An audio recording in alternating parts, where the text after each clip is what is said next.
എൻ്റെ ആദ്യത്തെ ടെസ്റ്റ് ദിവസം എന്താ സംഭവിച്ചതെന്ന് ഞാൻ ഡീറ്റെയിൽ ആയിട്ട് ഇട്ടിട്ടുണ്ടായിരുന്നു.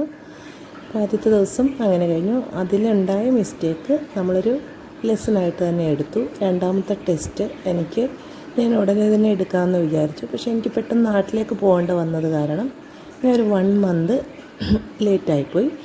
ആ ടൈമിൽ രണ്ടാമത്തെ ടെസ്റ്റ് എടുത്തു. രണ്ടാമത്തെ ടെസ്റ്റിന് പോകുന്ന ടൈമിലും നല്ല കോൺഫിഡൻസോടു കൂടിയാണ് പോയത്.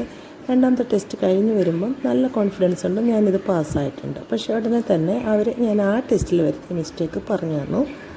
ടെസ്റ്റ് ഏരിയയിൽ നിന്ന് റോഡിലേക്ക് കടക്കുന്ന സമയത്ത് ലെഫ്റ്റിൽ നിന്നുള്ള വണ്ടികൾ പോയതിന് ശേഷം മാത്രമേ നമ്മൾ എടുക്കാൻ പാടുള്ളൂ. ശരി, അത് നമുക്ക് നന്നായിട്ട് അറിയാവുന്നതാണ്.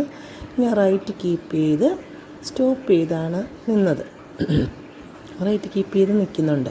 അപ്പോൾ ലെഫ്റ്റിൽ വണ്ടികൾ വരുന്നുണ്ടായിരുന്നു. അപ്പോൾ അത് പോകുന്നിടം വരെ ഞാൻ വെയിറ്റ് ചെയ്തു. പക്ഷേ ഈ ലെഫ്റ്റ് റോഡിൽ തന്നെ കുറേ ദൂരെ ലെഫ്റ്റിൽ പോയിട്ട് അവിടെ ഒരു ടീ റോഡുണ്ട്. അപ്പോൾ ആ ടീ റോഡിന് ലെഫ്റ്റ് റോഡിലേക്ക് വേറൊരു വണ്ടി വരാൻ നിൽക്കുന്നുണ്ടായിരുന്നു. പക്ഷേ അതും ഞാൻ നോട്ടീസ് ചെയ്തിരുന്നു.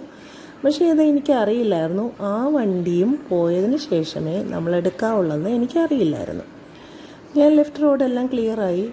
ഞാൻ ഈ കാറിനെ ഞാൻ ശ്രദ്ധിച്ചതുമില്ല. ഞാൻ എടുത്തപ്പോൾ തന്നെ ഞാൻ എടുക്കുന്ന ആ ടൈമിൽ തന്നെ ആ കാർ അവിടുന്ന് ഈ ലെഫ്റ്റ് റോഡിലേക്ക് കയറിയിട്ടുണ്ടായിരുന്നു. അത് ഞാൻ ശ്രദ്ധിച്ചില്ല എന്നായിരുന്നു രണ്ടാമത്തെ എൻ്റെ മിസ്റ്റേക്ക്. അപ്പോൾ അങ്ങനെ രണ്ടാമത്തതും കഴിഞ്ഞ് വന്നതിന് ശേഷമാണ് ഇത് അറിയുന്നതും.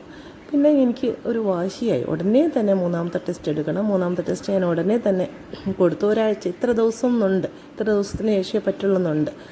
ഒരാഴ്ചയ്ക്ക് ശേഷം അടുത്ത ടെസ്റ്റ് എടുത്തു. അടുത്ത ടെസ്റ്റ് ഇൻഷാ അല്ലാഹ് പാസ്സായി.